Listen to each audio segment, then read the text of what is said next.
सबसे पहले मैं राहुल जी आपका बहुत धन्यवाद देता हूँ कि आपने ये मुझे मौका दिया और ये आपका भारत संवाद सामाजिक न्यूज़ जी जिसके चेयरपर्सन हैं विनय आर्य जी, जी उनका मैं बहुत धन्यवाद देना चाहता हूँ। और आपका जो न्यूज़ चैनल जो भी आप बहुत अच्छे तरीके से इसको संचालित कर रहे हैं, तो मेरी बहुत शुभकामनाएं कि बहुत शिखर तक, शून्य से शिखर तक आपका चैनल सफलता के सोपान नित्य नए चढ़ते रहे, ये मेरी शुभकामनाएं हैं। तो भारत संवाद सामाजिक न्यूज़ में आपका बहुत बहुत स्वागत है। आज हम आए हुए हैं प्रोफेसर जयवीर सिंह जी के पास, जो योग के 5 बार विश्व विजेता रहे हैं। विश्व रिकॉर्ड है उनके योग में 5 बार। उनके पास हम आए हुए हैं। उत्तर प्रदेश के जनपद अलीगढ़ के अतरौली क्षेत्र के मूल निवासी हैं। आज हम उनसे जानने की कोशिश करेंगे जो आज अभी मूवी जो रिलीज हुई है आमिर खान की, लाल सिंह चड्ढा नाम से, तो जो मूवी अभी रिलीज हुई है उसके बारे में उसका हम देख रहे हैं। आज हमारे भारतवर्ष के अंदर सोशल मीडिया के माध्यम से उस मूवी का बाइकॉट, एक तरह से कहते हैं जो बहिष्कार हो रहा है, तो उस मूवी के बारे में हम जयवीर जी से जानने की कोशिश करते हैं।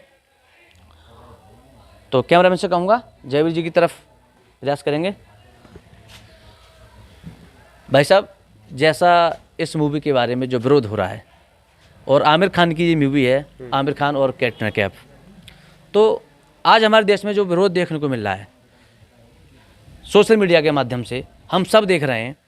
इस मूवी का जो विरोध हो रहा है, बहिष्कार जो हो रहा है, उसका हमारे यहाँ इसका मूवी का क्या फ़र्क पड़ेगा, उसके बारे में थोड़ा जानना चाहते हैं आपसे। सबसे पहले मैं राहुल जी आपका बहुत धन्यवाद देता हूँ कि आपने ये मुझे मौका दिया और ये आपका भारत संवाद सामाजिक न्यूज़ जी जिसके चेयरपर्सन हैं विनय आर्य जी, उनका मैं बहुत धन्यवाद देना चाहता हूँ। और आपका जो न्यूज़ चैनल जो भी आप बहुत अच्छे तरीके से इसको संचालित कर रहे हैं, तो मेरी बहुत शुभकामनाएं कि बहुत शिखर तक, शून्य से शिखर तक आपका चैनल सफलता के सोपान नित्य नए चढ़ते रहे, ये मेरी शुभकामनाएं हैं। और जो बात आपने कही आमिर खान साहब की मूवी की, तो आमिर खान साहब की जो मूवी का जो प्रभाव युवाओं में जो पड़ने वाला है, क्योंकि ऐसे जो रोल मॉडल के रूप में जो समाज में या जो कोई भी जो मूवी जो बनाते हैं, जो हीरो हीरोइन होते हैं, तो उनको उनमें एक रोल मॉडल के रूप में वो उनको लोग देखते हैं। विशेषकर जो युवा और युवतियां जो भारत की हैं या भारत से बाहर भी, वो उनको रोल मॉडल के रूप में देखते हैं, एक तरीके से आदर्श के रूप में देखते हैं। उनकी एक एक प्रतिक्रिया, उनकी एक एक उनका व्यवहार हमारे युवाओं के चित्त और चिंतन पर, उनके दिमाग पर पड़ता है। तो उससे उनका पूरा व्यक्तित्व प्रभावित होता है, पूरा जीवन प्रभावित होता है। व्यक्तित्व का अर्थ है जो पर्सनैलिटी, जो इंग्लिश में कहते हैं, हिंदी में इसका अर्थ होता है व्यक्तित्व। तो व्यक्तित्व पर प्रभाव डालता है उनका एक एक कार्य, उनकी एक एक एक्टिविटी। तो आप कह रहे हैं कि सोशल मीडिया के माध्यम से आपने बहुत सारी चीज़ें देखी हैं कि लोग बाइकआउट करने की इसकी मांग कर रहे हैं, इसका क्या सकारात्मक, नेगेटिव, पॉजिटिव क्या प्रभाव पड़ेगा?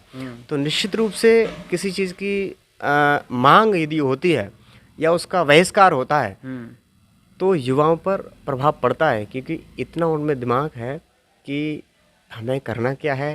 और लोग जब कि तथ्य होते हैं, कुछ पहलू होते हैं, किसी चीज़ की बहिष्कार की मांग करते हैं, तो उसके भी एक अपने पहलू होते हैं। तो कुछ पहलू हैं कि जो समाज के लिए बहुत अच्छे हैं, सहयोगी के रूप में काम करते हैं।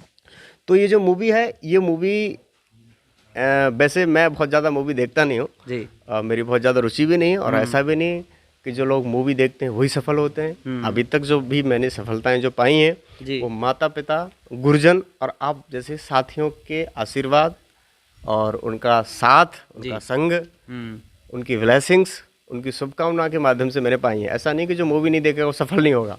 मूवी में सफलता की बहुत सारी कहानी होती हैं, उनसे भी लोग इंस्पायर होते हैं, लेकिन आज की जो मूवी है वो नग्नता का दूसरा रूप है, अगर मैं स्पष्ट रूप से कहूँ तो।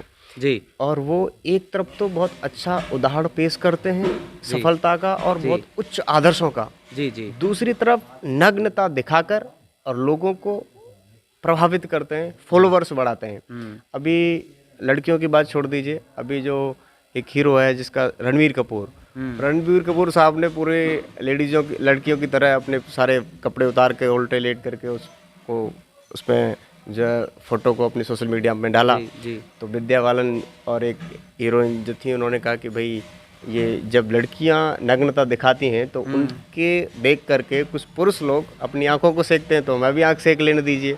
तो वो एक अपना एक उनका तंज था उनके ऊपर।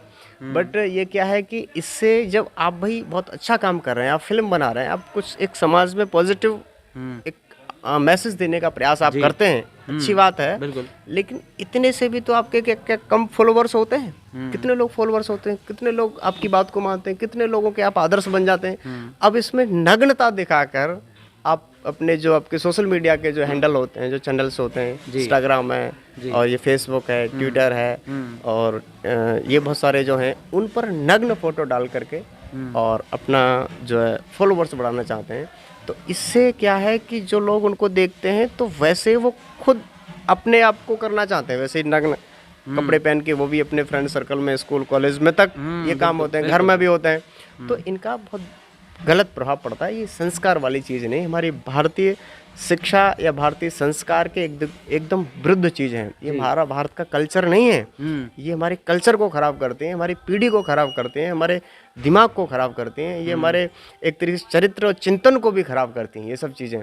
तो आमिर खान साहब की मूवी वैसे मैंने देखी जी अभी अलीगढ़। अच्छा, आपने देखी है मूवी? हाँ, अलीगढ़ में जब मैं गया तो मैं वैसे मूवी देखता नहीं हूँ, लेकिन फिर मेरे मन में आ गया, मैंने कहा साहब इसका बहुत बहिष्कार हो रहा है और थोड़ा मेरे पास टाइम भी था, मेरी कोई अर्जेंट एक मीटिंग थी तो वो थोड़ा टाइम उसका पोस्टपोन्ड हुआ। सिनेमा हॉल जाके देखी मूवी? हाँ, तो सिनेमा हॉल में मैं गया, मैंने टिकट लिया स्पेशल वाला जो 120 का टिकट होता है, 80 का भी है, 90 का भी है। या जो अलीगढ़ वाला है, बहुत ज्यादा मॉलों की मुझे जान पहचान नहीं है क्योंकि मैं ज्यादा उसमें जाता नहीं हूँ, लेकिन फिर भी मेरे मन में गया। मैंने कहा लोग इसकी मांग जब कर रहे हैं तो अगर मान लीजिए कहीं बातचीत होती है तो कैसे हम बात करेंगे। तो वो आपने मुझे अवसर दे दिया, इसके लिए मैं आपको धन्यवाद दे रहा हूँ। तो जब मैं मूवी को देखने गया, बताइए इस तरह के मनोरंजन का एक साधन लोग मानते हैं जी, तो वो टाइम पास का अच्छा है, लेकिन ऐसा उसमें कुछ समाज के लिए कोई अच्छा आदर्श, कोई उदाहरण पेश हो या फिर कोई इंस्पिरेशन लोगों को मिले, लोग कुछ प्रभावित हों, उसको देख के कुछ अच्छा करें, ऐसा कुछ खास नहीं है। अब वो एक प्रेम कहानी के साथ में एक उसमें कुछ सफलता की चीज़ें उसमें जोड़ दी हैं तो वो एक बनाई है। लेकिन मैं समझता हूँ जो व्यक्ति रियलिटी जो उसमें है वो सामने आनी चाहिए। दोहरा मुखौटा वाले लोग वैसे बहुत समाज में होते हैं, लेकिन दोहरा मुखौटा वाली जो चीज़ें हैं वो ज़्यादा देर तक चलती नहीं हैं, ज़्यादा लोगों पर प्रभाव नहीं डाल पाती हैं। तो वही वाली चीज़ उस मूवी के अंदर है कि उसमें जो वास्तविकता उसमें नहीं है, क्योंकि वो लोग ठीक है वो अलग विचारधारा के हैं तो विचारधारा भले ही अलग है। हिंदू मुस्लिम की मैं बात ज़्यादा नहीं करूँगा क्योंकि वो सब पूर्वज सबके एक ही हैं, हिंदू है मुस्लिम है कोई भी है। अभी फरमानी नाज का एक मैंने वो ट्वीट देखा था कि फरमानी नाज कह रही है कि भाई ये जो मुस्लिम लोग जो हैं जो हम लोग जो हैं तो हमारे जो पूर्वज हैं मुसलमान के सभी वो पूर्वज सबके हिंदू ही हैं। तो वो खुद कह रही है, बार बार कहती है और ये सत्य है।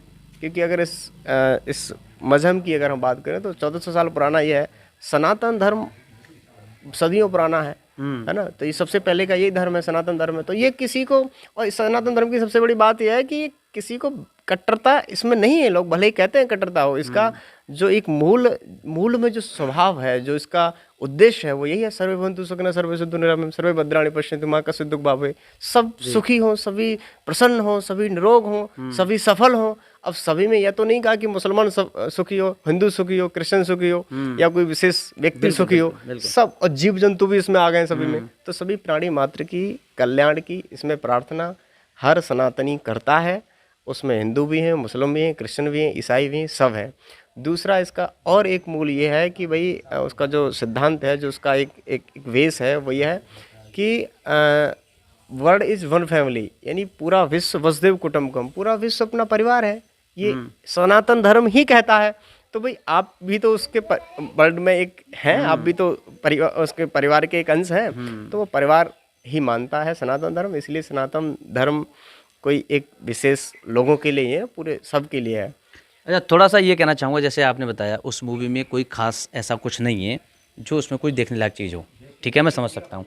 लेकिन मैं ये जानना चाह रहा हूँ, उस मूवी में आपने देखी है, सिनेमा हॉल पे जाके बहुत अच्छे से देखी होगी, आपने टाइम भी खर्च किया है, तो उस मूवी में ऐसे क्या पॉइंट हैं जिसका विरोध जो देखने को मिल रहा है? ऐसा क्या हुआ है इस मूवी में? खास भी नहीं है, उस खास movie नहीं में है, मेरे खास समझ भी में। नहीं है जी। ना? तो खास होता है तो उसकी कुछ चर्चाएं होती हैं, कुछ खास लोग होते हैं, उनके पीछे ही कुछ लोग होते हैं, है नहीं, ना? उनके फैंस को, जैसे फैंस को जो अभी बहिष्कार जो हम देख रहे हैं, उसके फैंस और हमारे भारत के देशवासी सभी सोशल मीडिया के माध्यम से तो जो उसका विरोध कर रहे हैं, बहिष्कार कर रहे हैं, अगर उनके लिए खास नहीं है तो ऐसा उनके कहीं ना कहीं ऐसा भी कुछ होगा उसमें जिनके उनको ये लगा होगा कि इस मूवी में ये गलत हुआ है, ये रोल गलत हुआ बात है, ये है ऐसा कि कुछ रोल उन्होंने गलत हुआ, आमिर खान साहब ने ऐसा क्या हुआ है? आमिर खान साहब करीना कपूर, ये इनकी दोनों की प्रेम कहानी उसमें है। और उसके बाद वो जो एक स्टोरी बना करके उन्होंने वहाँ पर जब अन्य जो प्रेम कहानी वाले जो रोल जब करते हैं आमिर खान साहब, तो उसमें बिलाल का इनका नाम होता है। और अच्छा, जब बिलाल खान। बिलाल नाम से नहीं, खानवान नहीं, अच्छा, बिलाल। बिलाल केवल बिलाल नाम से लोग बुलाते हैं। और उसकी जो प्रेमिका है उसका नाम होता है रूपा। अच्छा। तो रूपा को बहुत ज़्यादा अच्छा प्रेम करता है। उसकी प्रेम कहानी के साथ साथ में जब व्यक्ति की एक प्रेम कहानी भी चलती है, एक तरफ स्ट्रगल भी चलता है, एक तरफ जीवन चलता है, तो वो सबके साथ होता है। बिल्कुल। तो वैसे ही उसका एक तरफ एक जीवन चल रहा है, जो उसको कुछ पाने होते हैं, कुछ सम्मान, पैसा, प्रसिद्धि, सफलता पानी है, तो वो उधर बढ़ रहा है। दूसरा प्रेम कहानी है, तो रूपा से वो प्यार करता है। जब वो रूपा के साथ होता है तो बिलाल होता है। जब उसमें आर्मी में जाते हैं आमिर खान साहब, तो वहाँ लाल सिंह चड्ढा हो जाते हैं। अच्छा। और वहाँ पर वो पोशाक पूरी अपनी ट्रेडिशनल पंजाबी वाली हो जाती है, दाढ़ी, पगड़ी और ड्रेस पूरी सब उनकी भाषा। तो भाषा ऐसी कोई क्लिष्ट भाषा उसमें नहीं है कि कुछ सीखने जैसी हो। वो नॉर्मल लैंग्वेज यूज़ करते हैं, तो वो कोई भी ऐसे सीख लेता है। तो उसमें से नहीं कि उनको पंजाबी सीखनी पड़ी हो, ऐसा उसमें कुछ है नहीं। तो जब वो उसमें वो करते हैं तो उनको जब आर्मी में जाते हैं तो आर्मी में उनको वीर चक्र से नवाजा जाता है, राष्ट्रपति से सम्मान मिलता है उनका वीर चक्र का। अब उसमें यही पता नहीं कि इन्होंने वीरता क्या इसमें दिखाई।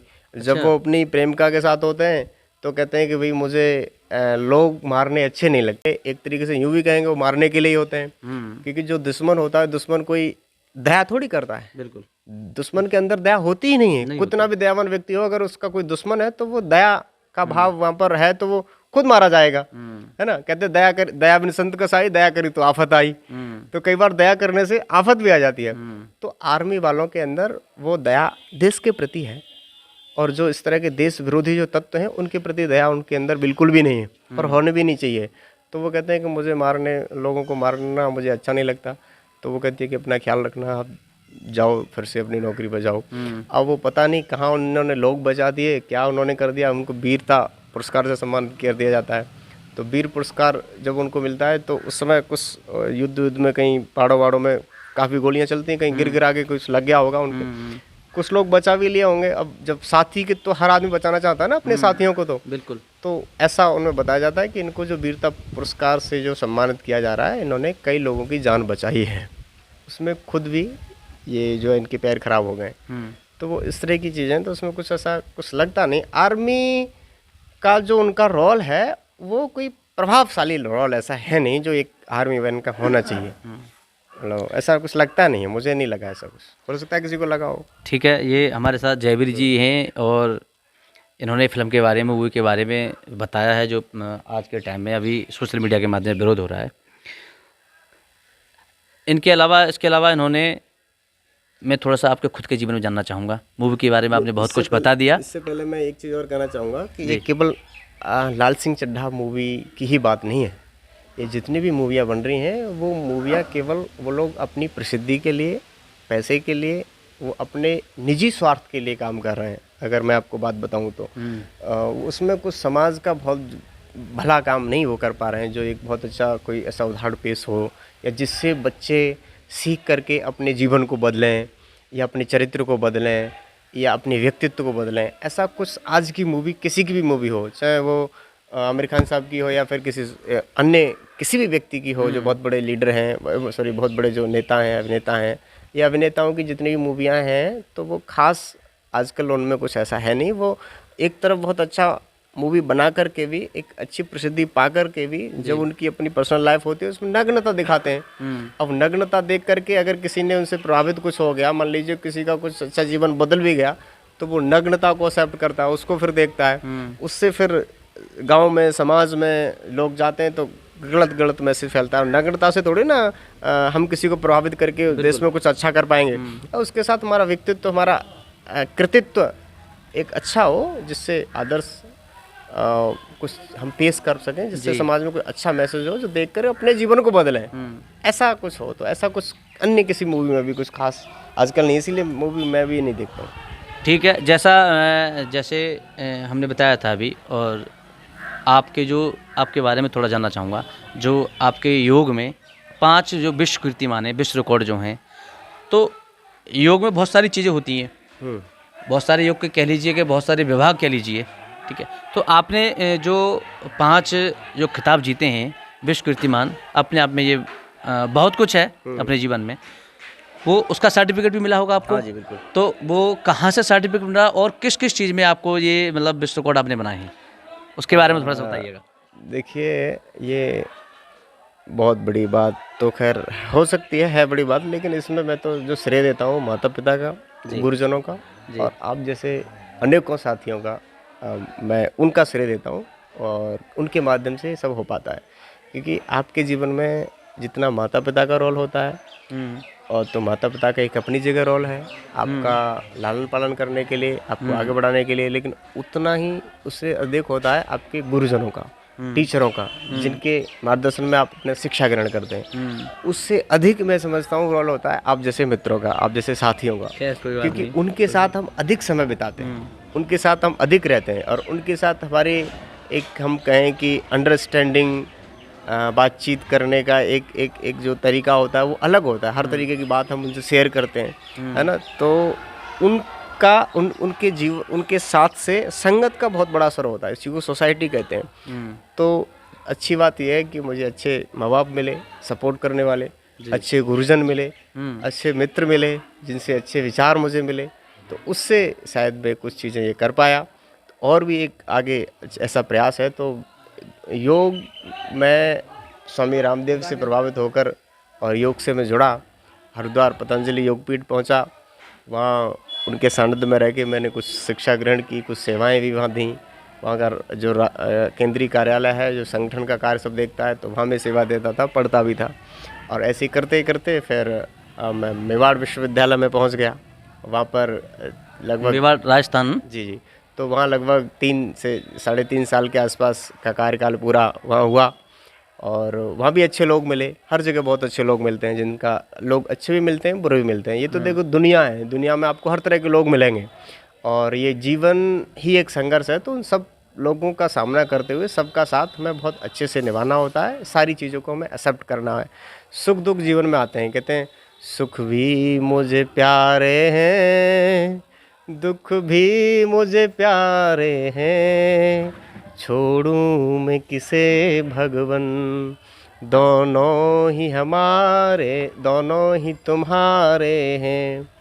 तो ये सुख दुख में हम सुख में तो प्रसन्न हो जाते हैं, दुख में विचलित हो जाते हैं। तो मैं समझता हूँ, जो मैंने यह भी सीखा है कि जो दुख जो होता है तो सुख तक पहुँचने की सीढ़ी है। इस सीढ़ी के माध्यम से हम सुख तक पहुँच पाते हैं। यदि हम दुख को नहीं एक्सेप्ट करेंगे और उसमें विचलित हो जाएंगे, अपने लक्ष्य से भटक जाएंगे, तो सुख तक नहीं पहुँचेंगे। ये जो दुख या स्ट्रगल जो हमारे जीवन में आता है, ये जो परेशानियाँ आती हैं, उसको हम सीढ़ी बनाएं, और उसके बिना व्यक्ति सफलता तक पहुँच ही नहीं सकता। किसी भी सफल व्यक्ति की कहानी आप देख लीजिए। तो मैं तो इतना सफल नहीं हूँ, लेकिन प्रयास एक छोटा सा है। तो योग में 5 रिकॉर्ड अभी मैं बना पाया हूँ। जैसे golden book of world record का जो है, उससे 5 रिकॉर्ड हैं, 2 योग में हैं और 2-3 रिकॉर्ड हमारे हैं, जिसमें हमारे बड़े भ्राता के रूप में राजेश कुमार सैनी सर हैं, जो आगरा से हैं, जो फिल्म एंड टेलीविज़न विभाग के डायरेक्टर हैं। उनके वो हमारे साथ में थे सहयोगी के रूप में, जो 3 रिकॉर्ड बने। तो वो हमने एक बहुत बड़ी इंटरनेशनल कॉन्फ्रेंस की थी जी। तो उसमें देश के और देश से बाहर के बहुत अच्छे बहुत एक्सपर्ट लोग हमने जोड़े। इसका थीम था कि आज़ादी के 75 वर्ष, योग साधना से राष्ट्र निर्माण। और मैं आपको एक जानकारी के लिए बता, इसका जो हमने जो हमने जोड़ा था, इसमें जो हेडलाइन जुड़ी थी, ये इससे पहले किसी कार्यक्रम में नहीं जुड़ी। जो पहले हमारा जो कॉन्फ्रेंस हुआ उसके बाद फिर आज़ादी के 75 वर्ष और अमृत महोत्सव के रूप में वो दुनिया में देखने को मिल रहा था। तो आज़ादी के 75 वर्ष वाला जो जो थीम था, जो स्लोगन था, वो हमने ही अपने कॉन्फ्रेंस में ऐड किया था पहले। अब मोदी जी ने भी तमाम कार्यक्रम और अभी तक हुए थे कि आज़ादी का 75 वर्ष अमृत महोत्सव के रूप में।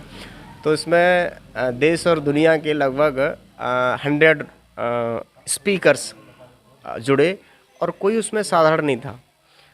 उसमें अगर थे तो जैसे स्वामी आयुर्वेद जी हैं, स्वामी रामदेव जी ने उसका इनॉग्रेशन किया था और उसमें 5 से 6 यूनिवर्सिटियों के चांसलर और वाइस चांसलर जुड़े थे और विदेशों के भी, अमेरिका, कनाडा, नाइजीरिया और ऐसे कई देशों के लोग उसमें थे जो पार्टिसिपेंट भी थे और उसके स्पीकर भी थे। तो उसका थीम था योग, आयुर्वेद, स्पिरिचुअल और इनोवेटिव रिसर्च, ये उसकी हेडिंग थी। तो जो स्पीकर थे, जो एक्सपर्ट थे, वो योग के थे, आयुर्वेद के थे, नेचुरोपैथी के थे और आध्यात्मिक गुरु थे जी। वो सब ऐसे गुरु थे। स्वामी आयुर्वेद जी थे जो आर्य समाज के प्रधान हैं, सार्वदेशिक आर्य प्रतिनिधि सभा के, और अपने सतीश गौतम साहब थे, ये भी थे उसमें। तो ये किन्हीं कारणों से इनका स्पीच तो नहीं हो पाया पर इनकी ब्लेसिंग्स मिली। और स्वामी सुमेधानंद जी जो सीकर से सांसद हैं, उनका स्पीच था। और इसमें अपने मेवाड़ विश्वविद्यालय के चांसलर और पतंजलि विश्वविद्यालय के चांसलर, वाइस चांसलर और proctor, proctor, professors, Gurukul Kangri विश्वविद्यालय जो अपने योग के क्षेत्र में या वेद के क्षेत्र में, भारतीय शिक्षा पद्धति के क्षेत्र में जो बहुत अच्छा एक प्रतिष्ठित संस्थान है, वहाँ के चांसलर, जो उसके पीसी सर, जो इनको कुलपति कहते हैं, वो कुलपति प्रोफेसर रूप किशोर शास्त्री, बहुत विद्वान व्यक्ति हैं, वो थे। वेद विभाग के विभागाध्यक्ष जो आचार्य वाल्मीकि जी के गुरु धर्मेंद्र शास्त्री, वो उसमें थे। और ऐसे बहुत बड़े बड़े लोग थे। ये जो आपकी देव संस्कृति विश्वविद्यालय है, वहाँ के डीन एकेडमिक। तो ये इस तरीके से 3 रिकॉर्ड इसमें बने कि एक तो एक मंच पर ऑनलाइन के माध्यम से सबसे अधिक वक्ता का वक्तव्य होना, ऐसा किसी भी मंच पर नहीं हुआ, ऑनलाइन या ऑफलाइन, क्योंकि कोरोना काल में सब कुछ ऑफलाइन ऑनलाइन हो गया था। तो ऑनलाइन में एक मंच पर कंटिन्यू इतने वक्ताओं ने कभी वक्तव्य नहीं दिया। तो लगभग 100 वक्ताओं ने वहाँ पर वक्तव्य अपना दिया, बहुत अच्छा। दूसरा, नॉन स्टॉप 60 घंटे चलने वाली कॉन्फ्रेंस, दिन रात चली थी। सबसे खास बात उसमें ये थी। और स्टार्टिंग से अंत तक उतना ही उत्साह, उतना ही एक जोश के साथ लोग, एक उत्साह के साथ लोग उसमें जुड़े, क्योंकि ये बहुत लंबा काल हो जाता है 60 घंटे का। 1-2 घंटे का कार्यक्रम लोग देखने में भी समय नहीं निकाल पाते हैं और जो है जो बोर हो जाते हैं। मंगलायतन विश्वविद्यालय के जो बीसी हैं KVSM कृष्णा सर, वो बहुत अच्छे विद्वान व्यक्ति हैं हर क्षेत्र के। तो वो वीडियो ऑन करके हमेशा उसमें बैठे रहते थे। तो जब अब आप कहेंगे कि 60 घंटे कंटिन्यू कैसे चल गया ये कॉन्फ्रेंस, तो 60 घंटे ऐसे चला कि जब दिन होता था यहाँ पर, तो यहाँ के एक्सपर्ट, यहाँ के पार्टिसिपेंट जुड़ते थे, और जब रात हो जाती थी तो यहाँ के लोग रात में कैसे जुड़ेंगे। फिर इतना लोगों पर नेट नहीं होता है कि भाई पूरे दिन वो जुड़ा रहे, कहाँ से नेट लाएगा, पैसा भी अलग से करेगा तो बहुत ज़्यादा पैसा लग जाएगा। तो जब रात हो जाती थी तो अमेरिका, कनाडा या विदेशी लोग, नाइजीरिया वगैरह, वहाँ पर दिन होता है, वहाँ 8 घंटे का वो अंतराल होता है। अभी जैसे क्या टाइम हो रहा है यहाँ पर, अभी हो रहा होगा आई थिंक 9 बज रहे होंगे। तो अगर हम वहाँ की बात करें तो वहाँ रात